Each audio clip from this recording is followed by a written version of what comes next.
Yeah, this is Emmanuel Macron. Emmanuel Macron. Macron, right? And we're taking a few weeks to look at the word Emmanuel and not this Emmanuel. We're not going to look at it. By the way, France just had a gigantic political mix-up this week. I don't know if you follow international news. Macron, he's the president of the country. He appoints the prime minister. The prime minister is Michel Barnier. That's my best junior high French. Michel Barnier. He's now out, and all the top of the government is out as well. So they've had a complete turnover in their government. But Emmanuel Macron, he ends up staying president. He gets to appoint the next premier, again, actually not premier, prime minister, and they start the government all over again. So it's actually quite a bit of turmoil over there. You can pray for them. It's chaos. It's chaos in France. But we still have Emmanuel Macron. So there we go. So we're going to talk about a different Emmanuel today. We've been talking about it for a few weeks. And last week we brought it up because the word shows up a little bit in the Christmas story. Not just a little bit, but the only place in the Christmas story does the word Emmanuel show up. But it's super important because the Emmanuel we're talking about is not Emmanuel Macron. It's Emmanuel, which Matthew tells us means God with us. So here's our justification for taking several weeks to do this. Matthew 1:22. So all of this took place to fulfill what the Lord had spoken by the prophet. What prophet and what was spoken? Well, again, in one place, Matthew quotes from Isaiah, and Isaiah says in Isaiah 7:14, "Therefore the Lord himself will give you a sign. Behold, the virgin shall conceive, bear a son, and shall call his name Emmanuel." So Matthew quotes that and says, by the way, if you're not a Hebrew speaker, that word means God with us. And now, since we've been doing it a couple times, here's the Hebrew for you. See, there it is. And you know, Hebrew reads from right to left instead of left to right. So there's with is the im, and the yul is the us, and el is God. So with us, God. That's what Emmanuel means. So literally just means that. So it is interesting in the Christmas season. We have so many familiar things that we celebrate, we look at, and Emmanuel is one of them. We have songs that have it. I've quoted some songs to you, some great songs we're going to continue to sing about Emmanuel. But it's just amazing for such a gigantic issue in terms of God with us. Emmanuel as a word shows up only in Matthew's gospel and once in this coming of Jesus. And then it comes in twice in the Old Testament, once here in Isaiah 7, once in Isaiah 8. But I mean, that's really small. It's a gigantic issue, God with us. We celebrate it gigantically at Christmas, but it has this much showing in the Bible. It's really kind of fascinating. So what I've been trying to do, we started this last week. I want to paint a picture for the fact that the concept of God with us is gigantic, and it's actually one of the most dominant themes of the entire Bible. And last week we looked at it all the way from the Garden of Eden, from Genesis, all the way over to Revelation. That this is a theme, God with us. And this is an amazing factor when you think about how big God is and also how big the universe is, because he's our creator. And here's another great picture of the creation from the James Webb Telescope. It's taken some crazy pictures. If you haven't found these online, you got to find these. These are great. This is a particular picture in a part of the sky that's called the galaxy nursery, where galaxies are born, basically. And every one of those fuzzy things in there is not bad focus. It's a galaxy. And galaxies, okay, scientists have done this. I'm a scientist by training, so I love these kind of numbers. How many stars are there in a galaxy? About 100 billion, roughly. Some of them are bigger than that, some are smaller than that, but about 100 billion. Or if you're into scientific notation, that's a 1 with 11 zeros after it. Okay, so that's a lot of stars in one of those fuzzy things, in one of those galaxies. So then how many galaxies are there? Well, again, we don't know exactly because they don't register to vote or anything, but at the number of galaxies, somewhere around 2 trillion or 2,000 billions. So when you multiply, that's 1. When you put how many stars all together in the universe then? 1 with 23 zeros after it. Okay? 1 with 23 zeros. So that's big. So the idea of Emmanuel is, this is what's so crazy about it. The creator who's bigger than this, he's bigger than this, who created all of this, has intentioned to live with man, God with us, which is just an astonishing thought. And by the way, before we focus this a little bit too much more, because I'm into science, I wondered once, a 1 with 23 zeros after, that's how many stars there are. We have no clue how many planets there are. 1 with 23 zeros after it. I wondered how much water can you exist if you have 1 to the 23rd power molecules of water, H2O. How much does that occupy? 1 to the 23rd power molecules of H2O. How much water is that? Like the ocean or something? Or maybe bigger? No, it actually comes out to 10 drops of water. In 10 drops of water, there's a molecule of water that matches every star in the universe. So we have a God that not only is bigger than the universe, but he's smaller than 10 drops of water. Because there's exactly the same numbers of molecules of water in 10 drops as there are stars in the universe. And how about sand on the earth? Well, we're not going to go there. So anyway, but this is the contrast that really makes this idea just so unbelievable, is the God who's bigger than all of this has intention to live with mankind. And why? Well, because we know very simply, because God so loved the world. God loves his creation and mankind that he wants to be with them. And not just on Christmas Day, right, with Jesus and the baby Jesus being born, but actually throughout the entirety of the timeline of mankind. And that's what we looked at last week. Today we're going to fill in some gaps in between to see if Emmanuel, if God with us, shows up other places in the middle of the Bible. Now, I had to go back to Nehemiah because I'm studying for when we get back to this. And then this is the next section in Nehemiah. And it shows this contrast between the greatness of the Creator and his intention to live with us. So this is what he says. Nehemiah, this is actually right after we looked at last time they did Sukkot. They did the Tabernacles celebration, stuff like that. They did a public reading of the Bible, and that people are weeping about it. I mean, it's a great thing. So they have another great convocation, and at this great convocation right after that, they have this public statement that's said, "You are the Lord, you alone, you've made heaven and the heaven of heavens with all their hosts, the earth and all that is on it, the seas and all that is in them, and you preserve all of them, and the host of heaven worships you." Yeah, okay, that's true. And then in the next breath, in his proclamation, he says this, and this is a nice picture of the focusing of God into one place in the universe and having himself known personally to someone. And he goes immediately in the next verse, he segues to Abraham. "You are the Lord, the God who chose Abram and brought him out of Ur of the Chaldeans and gave him the name Abraham. You found his heart faithful before you. You made him with him the covenant to give to his offspring the land of the Canaanite and the Hittite and the Amorite, the Perizzite, and the Jebusite, and the Girgashite. And you have kept your promise, for you are righteous." So he does the same thing we've been talking about with Emmanuel. He goes from, "Oh God, you're the one who've made everything." And with our science, we realize how big he can do his creation and how small he can do his creation. That's his first breath. His second breath is, "And this is the same God who came to Abram and brought him out of Ur of the Chaldees and started a nation through him." So that's the contrast we're going to look at today. So I thought as I'm reading this, hey, wait, let's look at between creation and Garden of Eden and Revelation, which we did last time. Let's look for God with us with Abraham. Was God with Abraham? And of course the answer is yes, but we seldom think of it in terms of Emmanuel. So we're going to look at the patriarchs. We're going to look at God with Abraham, God with Isaac, God with Jacob. So we're just going to see how he shows up. Does Emmanuel, does God with us show up in these guys' lives?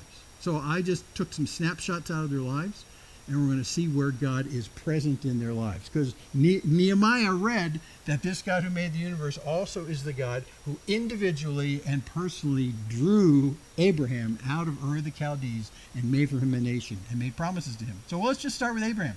Let's look at what we have. Emmanuel, God with us, with Abraham. Okay. So, yeah, this is a good scene. And this comes actually, let me back up before I talk about this. The context is that I mentioned the fact that Abraham came out of Ur of the Chaldees. He was just a normal guy who was living in the New York City of the time, anciently, which was in Ur. And God drew him out of there and said, "Look, Abraham, I'm going to take you out of this place. You need to go to a place I'm going to show you. And when you go there, I'm going to give this land to you, you and your children and your children's children, and a great nation that are going to be uncountable beyond the sands of the seashore. They're going to be created from you if you go there." So Abraham gets up and leaves New York of the Chaldean area. I mean, high civilization. It's today, present day Iraq. He leaves there. He comes over to the land that we now know today as Israel. And it's full of a lot of pagan, worshiping, crazy people. But he's out there in the middle of nowhere, and God says, this is the place. And I'm going to give you this land to you and your descendants. And the land will go all the way from, now catch this, this is crazy. It's going to go all the way from the river in Egypt, the Nile, all the way to the river in the Chaldean area.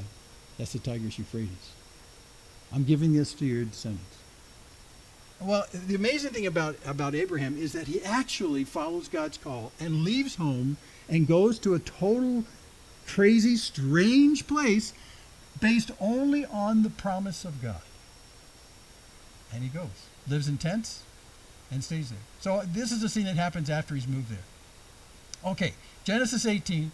The Lord appeared to Abraham by the oaks of Mamre as he sat at the door of his tent in the heat of the day. He's just chilling in his tent, and this happens. He lifted up his eyes and looked, and whoo! And behold, 3 men were standing there in front of him. Not too unusual, because there were people that lived in this region, but these 3 men showed up. But there was something unusual about these men. And he ran from the tent to meet them and bowed himself to the earth. And then he proceeded to do a whole bunch of hospitable things to take care of them, which was the culture of the time. I'm going to skip down a little bit to verse 13 in Genesis 18. And then the Lord said to Abraham, wait, I thought there was 3 men at his tent. This is where it gets kind of interesting. So the Lord says to Abraham, why did Sarah laugh and say, shall I indeed bear a child now that I'm old? Is anything too hard for the Lord?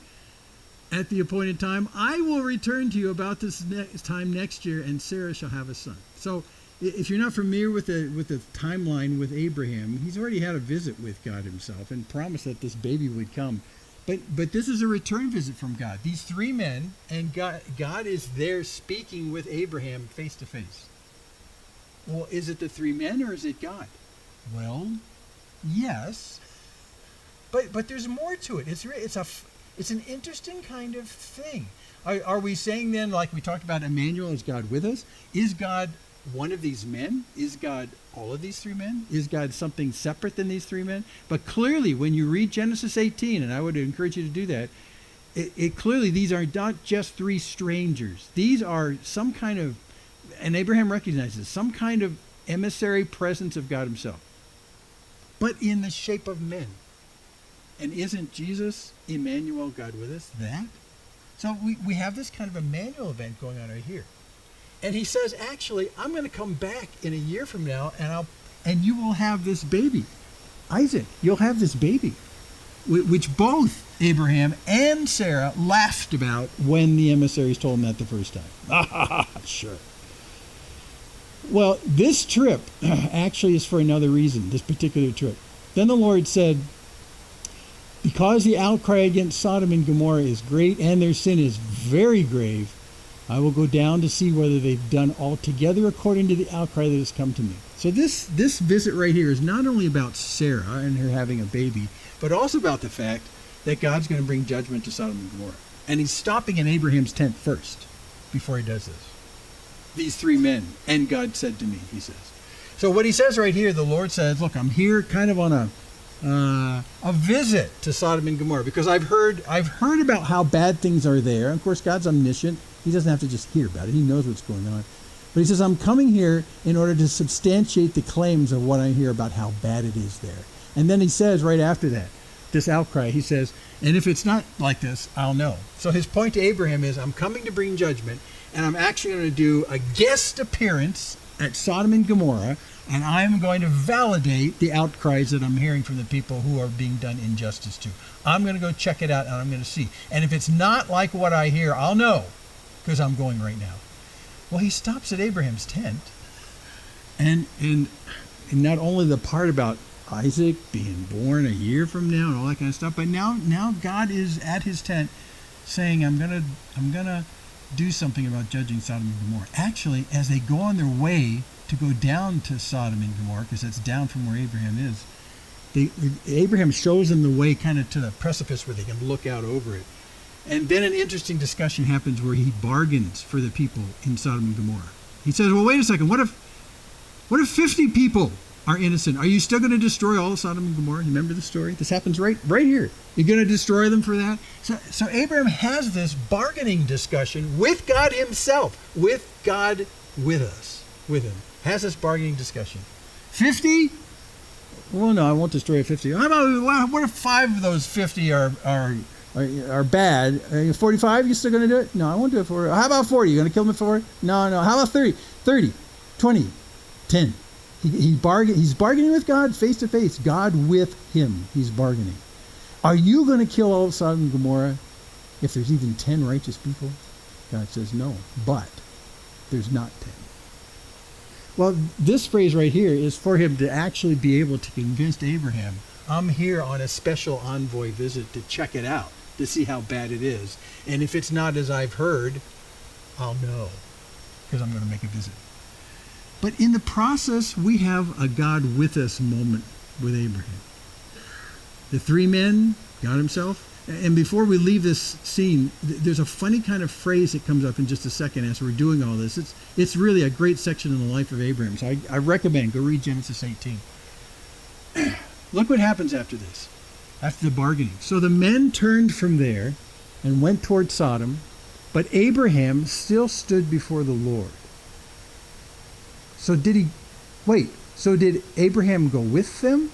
Well, no. Abraham, in the story, you see Abraham does not go down with them when they go down to Sodom. But it says a fascinating phrase. It doesn't say that, so Abraham stood at the top of the hill and watched the guys go away. It says that Abraham still stood before the Lord. So did the Lord stay back with Abraham as the 3 men went down? And that's kind of the interesting interpretation. That could very well be. So when we see 3 men come, emissaries, men in the flesh, angels, maybe, I don't know. I mean, you've heard almost all the information you can get. But when they actually go down to check out what's going on down there, Abraham stays back for a second, and he stands still before the Lord. Could the Lord be the 4th presence with the 3 men? Yeah, we don't know. We're at Speculation City right here. But when you read this entire passage, it's really interesting that here's Abram, who believed God's promise, left the New York City, Ur of the Chaldees, comes to actually a barren place that's got lots of problems with people who want to live there.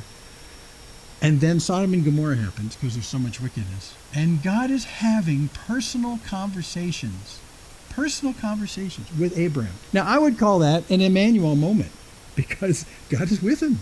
I mean, it's astonishing. An Emmanuel moment with Abraham himself. Abram still stood before the Lord. Okay, that's God with Abraham. Let's go to his son Isaac. How about the life of Isaac? Anything about the presence of God? Well, when you read about we call them the patriarchs, which gives them a lot of credit. Abraham, Isaac, and Jacob. But when you get to Isaac, there's not much about the life of Isaac. It's kind of a funny thing. He's sort of an in-betweener between Abraham and Jacob, who is Isaac's son. But in Isaac, you still see the same kind of thing. And in this particular case, God doesn't make a visit with Isaac in order to talk about the destruction of Sodom and Gomorrah or talk about, an impossible baby that's going to be born to an entire nation. Those are really big topics. Those are important things. But Isaac has a problem.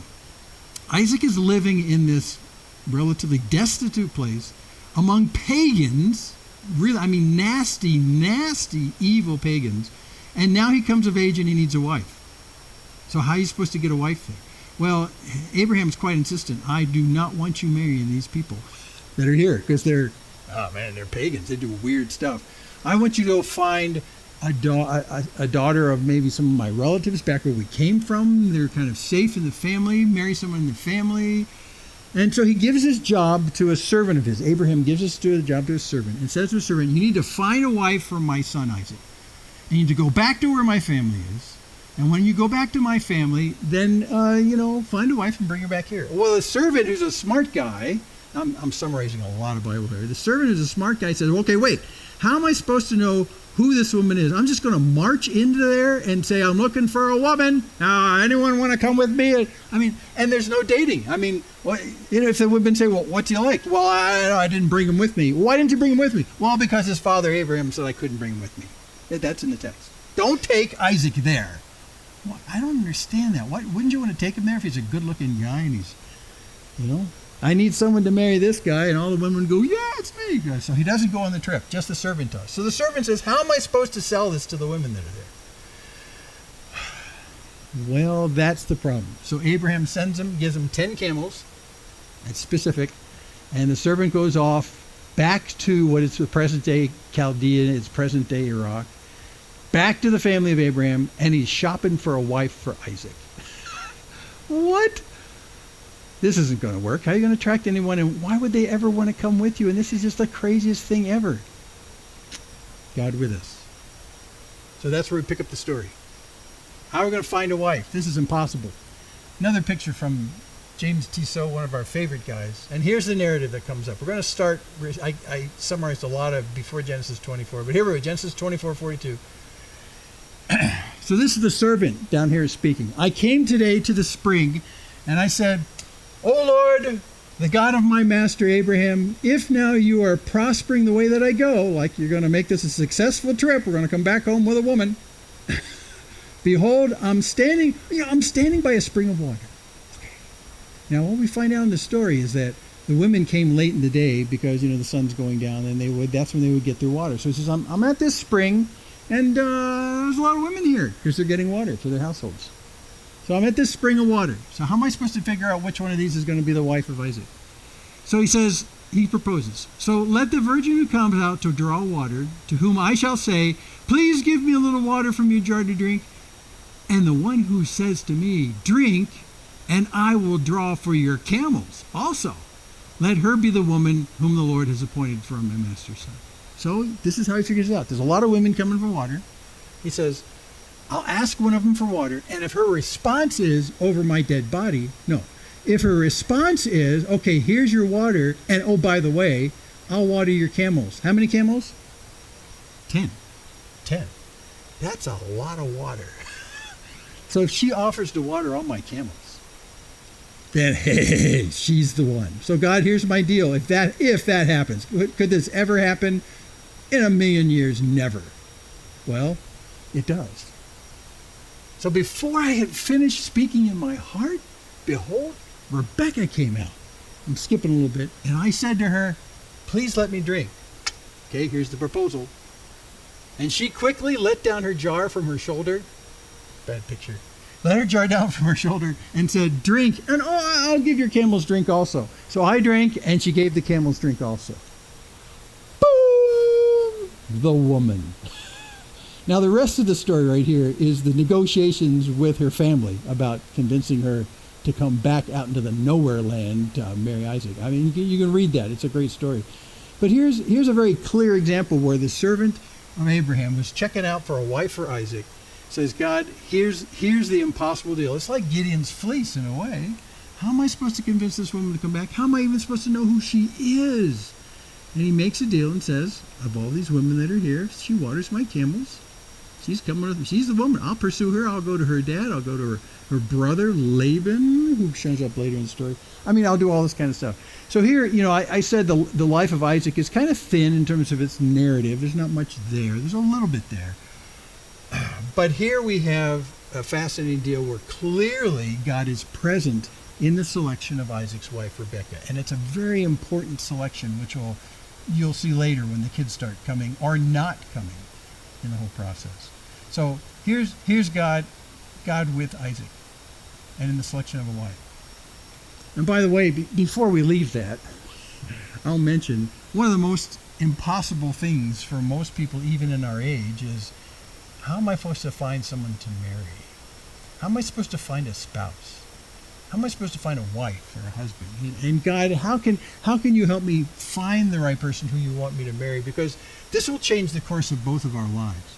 So this isn't a trivial affair about this. This is a really big deal that he does find a wife. Okay, so now they get married.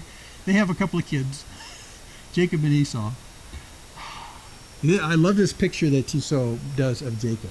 Because if you know anything about the life of Jacob, he's a scallywag. That's my favorite word for him. He is I call him a taker. He's a taker. He's not a receiver. He goes out, takes what he takes. He deceived his brother Esau about his birthright. He maneuvers his way into being the firstborn inheritor blessing of the family. I mean, he's just taking and maneuvering and deceiving through the whole process. He's a guy who's going to get what he wants to take, and he's just going to get it. That's what he is. This is him. So here you've got a picture that Esau does of him being kind of someone you wouldn't approach in a market as a stranger. It's kind of like he's a piece of work. And the fact that from his lineage the Savior of the world comes is a marvelous discussion for another time. Because from this guy, Isaac, he's a scallywag. He's a dirtbag.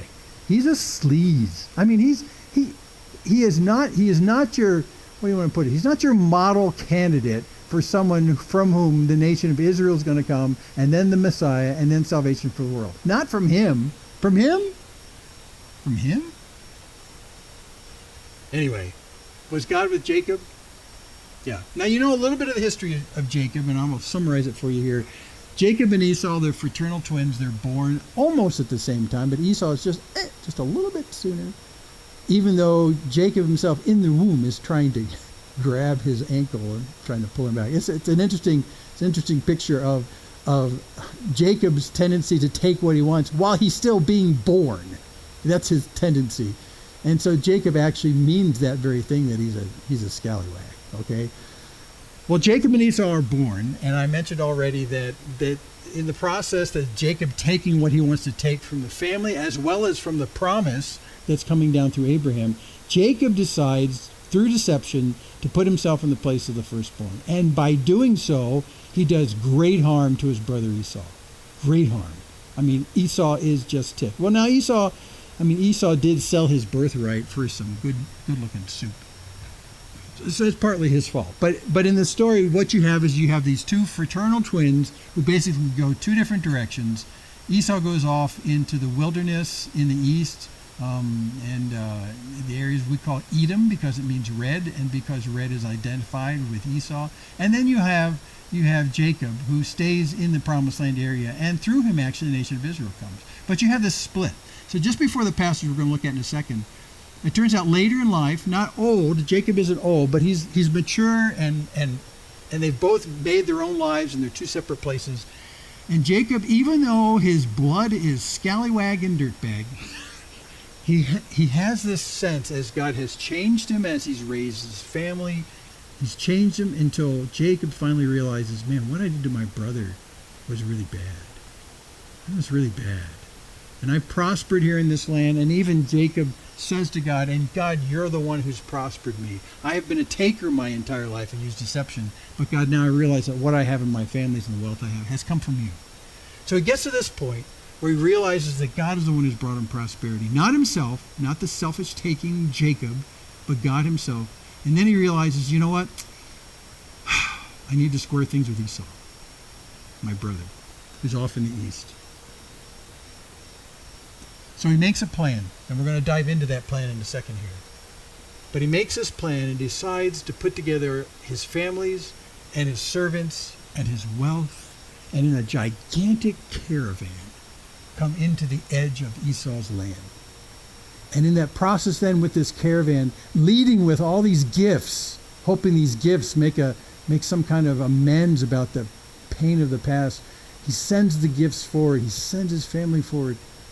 And he hasn't yet seen Esau face to face, but he's in the process. In fact, the very last night before he sees Esau face to face, he tells his family, you go on this side of this river, and I need to stay alone on this side of the river. I'll join you tomorrow morning. But I need to stay on this side, alone on this side of the river. And what happens when he's on that other side of the river alone is what we're going to look at. So we're right on the cusp the next day of seeing Esau. Esau could decide to pull his sword and kill his brother on the spot, because he's been nurturing that bitterness his entire life. That could happen the next day. His brother may not have accepted this huge line of gifts. We don't know what's going to happen. So now it's night, and Jacob is sleeping. His family's on the other side of the river, and Jacob has his final thoughts and moments with God on the other side of the river. And this is what happens the day before meeting Esau. Jacob was left alone by his own design. And a man wrestled with him until the breaking of the day. What?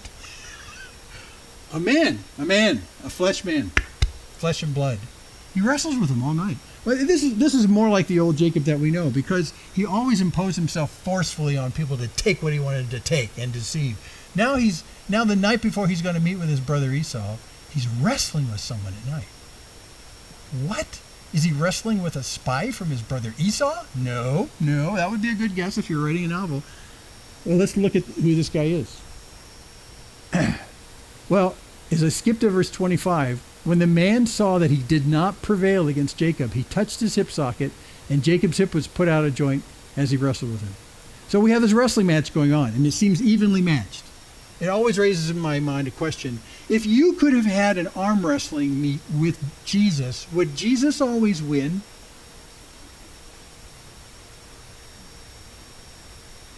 We should vote. No, we're not going to vote today. But it's an interesting question. I mean, we know that God in Jesus, Emmanuel, I mean, he represents the fullness of the power of the universe. We saw all those galaxies on that picture. Clearly, God is more powerful than anyone arm wrestling. But then on the other hand, since Jesus is both fully God and fully man, we know that Jesus' human body was not supernatural. So if I'm just fighting Jesus' human body and I arm wrestle Jesus, I might be able to win if I have more muscles than he does. I don't know, I'm getting looks from Steve like, what are you talking about? But here's the distinction right here. Jacob is wrestling with a real man. And they seem to be evenly matched because they wrestle all night long. Neither one of them quite get a pin going down. Until the other one invokes a power beyond just his natural strength. And he touches his hip, and suddenly his hip is out of joint. And he can't wrestle anymore. So is this actually some kind of divine being he's wrestling with? Because there seems to be human limitations and human wrestling going on, and then all of a sudden it's like, look, I'm out of time. We got to finish this. And he touches his hip and says, ow! And that's the end of the wrestling match. Well, that's not fair. You know, if we saw that happen in a World Federation wrestling match, we'd say, hey, that's not fair. You're supposed to wrestle. Well, yeah, this is what happens. Touches and it puts an end to it. And then he said, now this is the guy he's wrestling, who we don't know who this is yet. Then he says, let me go, for the day is broken. It's kind of a vampire statement. It's like, you know, sun's coming up. I got to get out of here, buddy. Okay, we're not talking vampires. We are not talking vampires. But he's saying, this is enough. We've had enough. We've wrestled all night. Daybreak is coming. Let me go, for the day is broken. And then Jacob says something very, very characteristic of the guy who deceived in order to become the firstborn. He says this. Jacob says, I won't let you go unless you bless me. So somehow he knows that this person that he's wrestling has some kind of divine connection, right? After all, this guy put his hip out. But he's saying, I won't let you go until you bless me. Well, this is, in a way, it's only reminiscent. It's only reminiscent of the Jacob who deceived in order to take the blessing from his father and to take the blessing away from Esau. But in this particular case, he's sort of asking. He says, I won't let you go until you let go. So was Jacob wrestling all this time because he's trying to get some kind of commitment out of this being to bless him, this divine being maybe? I don't know. This is where we're on the edge of interpretive speculation. But it sure seems like that. His reason for wrestling with this man has nothing to do with animosity. It has something to do with seeking good for himself and for his family. That's what this is all about. Because he says, I won't let you go until you promise me, until you give me your blessing. It's just a fascinating thing that we look at this and go, well, so then the question arises is, who the heck is he wrestling with? That can not only touch his hip and put it out of joint to put an end to the night-long wrestling match, but then he also is wrestling him because he wants to make sure that this person brings a blessing to him before he leaves. And that's why he's wrestling with him. That's why he's not letting go. Who is this guy? I mean, after all, tomorrow he's going to meet Esau and could die, but who's this guy he's wrestling with tonight? That's the question that comes all the way through this. And so the man says to him, so what's your name? What's your name? Now remember, a name is kind of a short form encapsulation of your character and who you are and your reputation. Okay? So, I mean, it's something that we're much more familiar with in Native American cultures, where they would name the child until they saw what characteristics the child had, and then they'd give him a name that matches their characteristic. Runs like a bear. Why did they name you that? Well, because I run like a bear. Okay? So, the names always encapsulate some kind of characteristic about the person. So the person he's wrestling with says, what's your name? Which is a way of saying, what's your reputation? What are you known for? You know, what's your heart? Who are you truly? What's your name, man? What's your name, Jacob? What's your name? And he said, Jacob, which means scallywag. What's your name? Scallywag. I mean, he's just saying, that's my reputation. That's who I am. And then he said to him, okay, so your name shall no longer be called Jacob. We're changing your name from Scallywag. We're going to change it to Israel. For you have striven with God and with men and have prevailed. See, he's a taker. But now in a good sense. He says, there's something about your character, about your nature that has shifted from what you were back when you stole your birthright from Esau. There's something that's shifted, but something that's the same. The sameness is the fact that you see what's of value, you see what the goal is, you see what God's promise and its end is, and you say, that's what I want. That's what I pursue. I'm going to strive for that. I want that. So that's the same. What's different, though, is the fact that this guy now is a guy who's not a scallywag to take it, but he is someone who invests all of his will and his power to get to where he wants to be for something that's valuable. He strives. He strives not only with man, but he strives with God. How does he strive with God? He wrestles with him and says, God, I'm not letting you go until you bless me. Wow, that's a serious commitment on his part. So his heart's changed, and this man he's wrestling with sees this heart change. Who is this man he's dealing with? So Jacob asks him, that's the question in his mind. Okay, now tell me your name. What's your name? Jacob. I'm going to change Israel. But okay, before you bust, so what's your name? And the answer from this guy is fascinating. He says, well, why do you ask my name?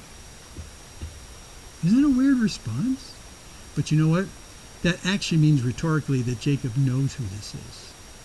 You don't need to ask my name. You know who I am. You know who I am. Does he give him his name? No. But he does give him a blessing right after that. And there he blessed him.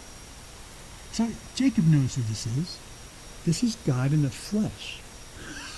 What? Yes, this is God in the flesh that he wrestled with. He wrestled with and striven with him until he says, God, I will not let you go until you bring a blessing in my life, because blessing comes from you. This is someone who's seriously committed to the blessing and the loving kindness of God. I'm not letting you go until you do that. Because that's Jacob. That's Jacob. He's a determined man, and that's what I've changed my name to Jacob, from scallywag to a man who's determined. He's a determined man. In a sinful way early in life, he was determined to steal from people and deceive to get what he wants. But at this point, what the person is saying, God in the flesh is saying, is you're a determined man, and you're a determined man to pursue the blessing of God, not something else. You're a determined man. Now, you know, when we talk about people, I think back on my career in the electronics industry, and I saw people that kind of split into two camps in one particular way. And there were the driven ones, the determined ones, and then the ones that just kind of let everything kind of push them along in that sense. And there was nothing wrong with either two sides. They were two personality types.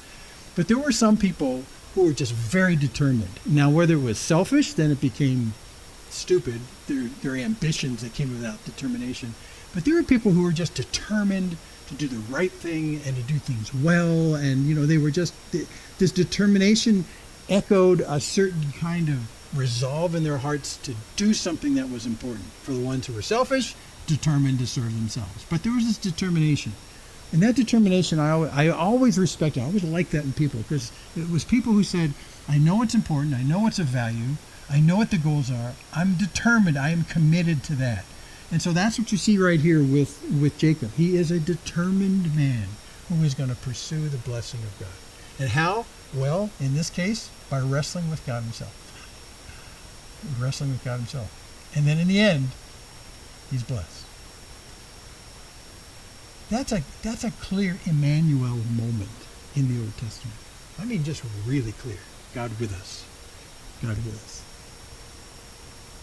So Jacob called the name of this place Peniel, or it's actually translated a couple of ways, Peniel. Another way is to say Penuel, that's the pronunciation guide.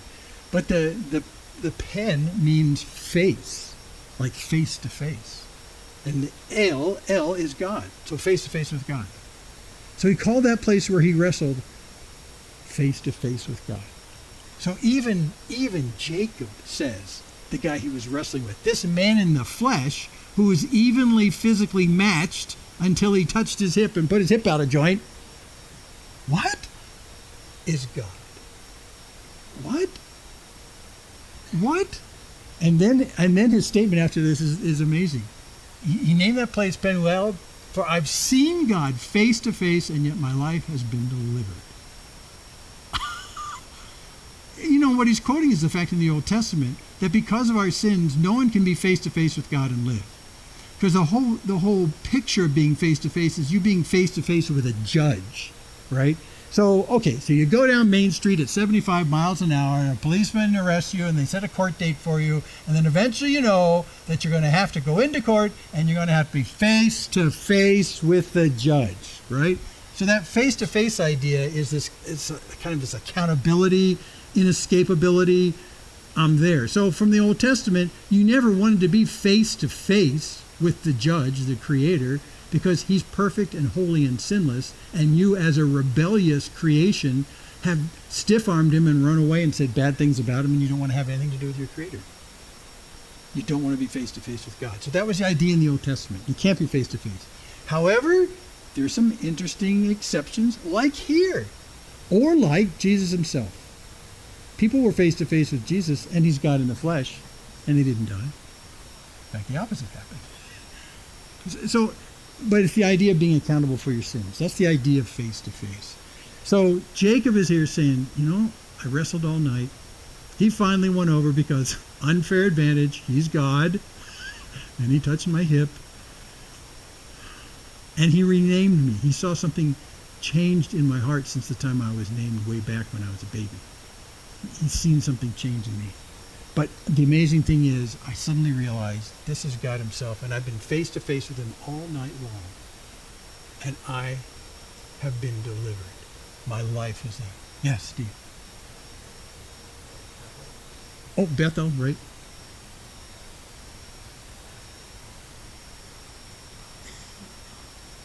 Right. Yep. Tell us the reference on that.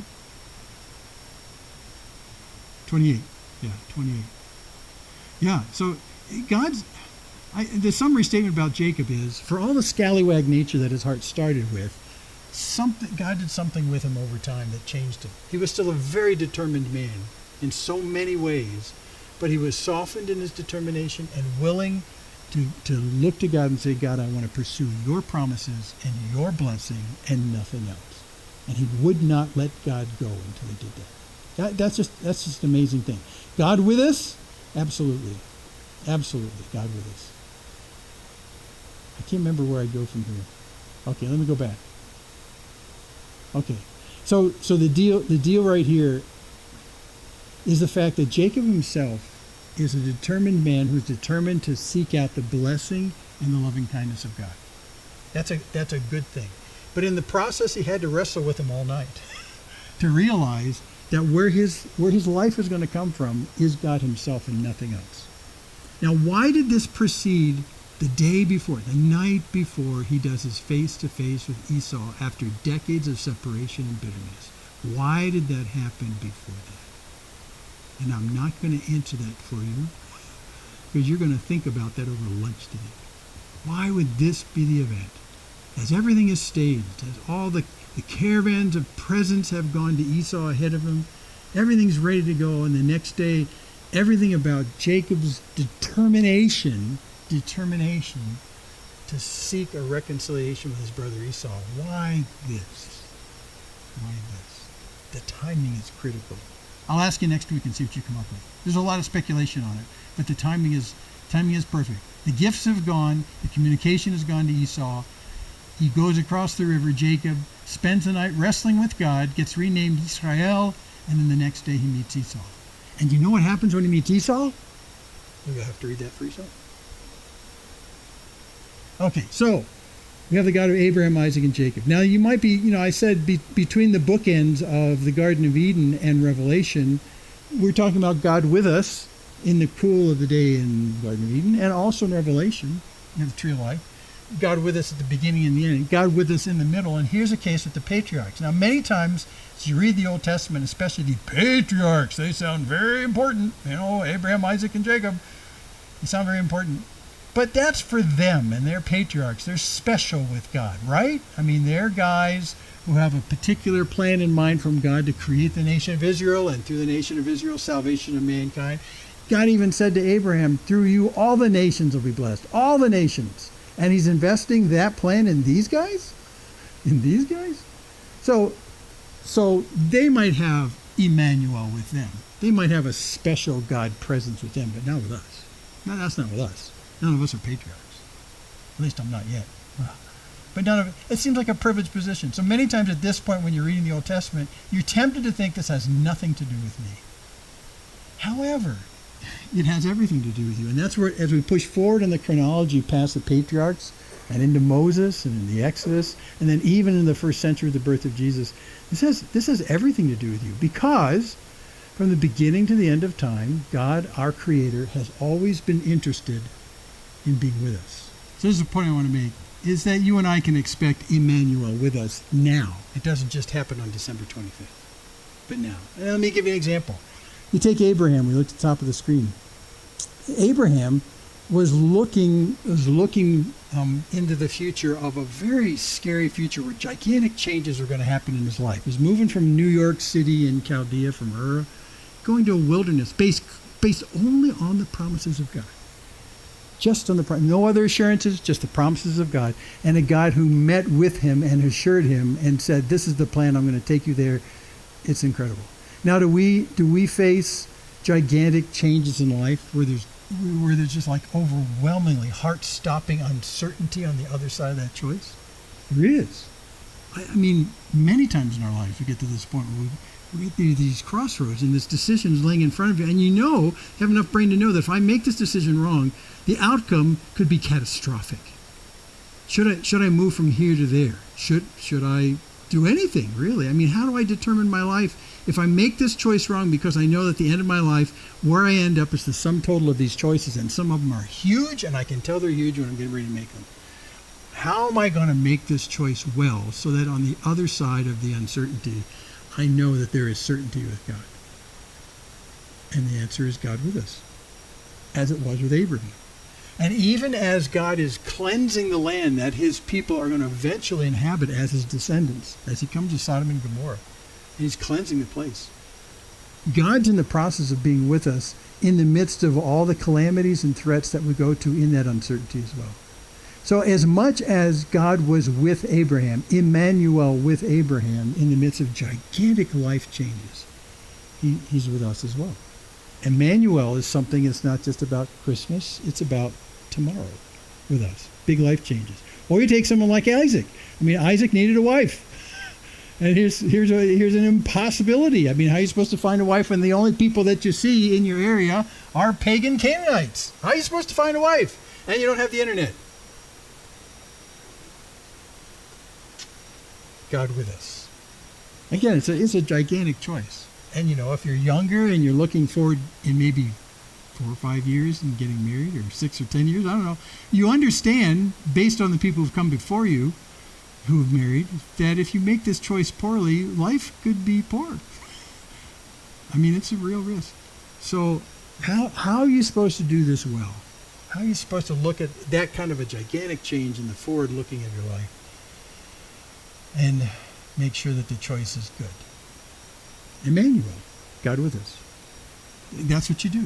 God, you're with me. I'm thinking about this. How is this going to go down? You need to lead me. I'll tell you what, God, I'm going to go down to this place where I know the women come out and fill their jars full of water every day. And, if they offer to water my camels, that's the woman. Well, that sort of worked here. But I'm being facetious. But in a real sense, we emphasize Emmanuel on Christmas and forget that Emmanuel is here right now with us. And then lastly with Jacob, even in the face of someone like Jacob, who is so scallywag-like, so determined, so deceptive early in his life, who's pointed at things that he wants and he's going to have, doggone it, no matter what happens, I'm going to take that for myself. That's for me. Even as far as fooling my dad by sticking fur on the back of my arm. I'm going to take what I want to take when I want it. That kind of people. Will God with us, Emmanuel, still come close to us in direct life? Yes. And in the process, he changes our heart through the process and changes the Jacobs into the Israels, into the people who are determined to find their blessing from God. So we look at this and that's what goes on there, but we are none of us can't identify with the huge changes in the future that these guys are looking at, who God himself inserted himself into their history personally to the point of even with Jacob wrestling with him all night long. Now, that picture of Jacob wrestling all night long with God himself, I don't know about you, but for me is something that I recreate on a regular basis throughout my life. Have you ever spent the night wrestling over an issue? And then as you're through the process, you realize I'm wrestling with the issue, but what I really ought to be doing is wrestling with God.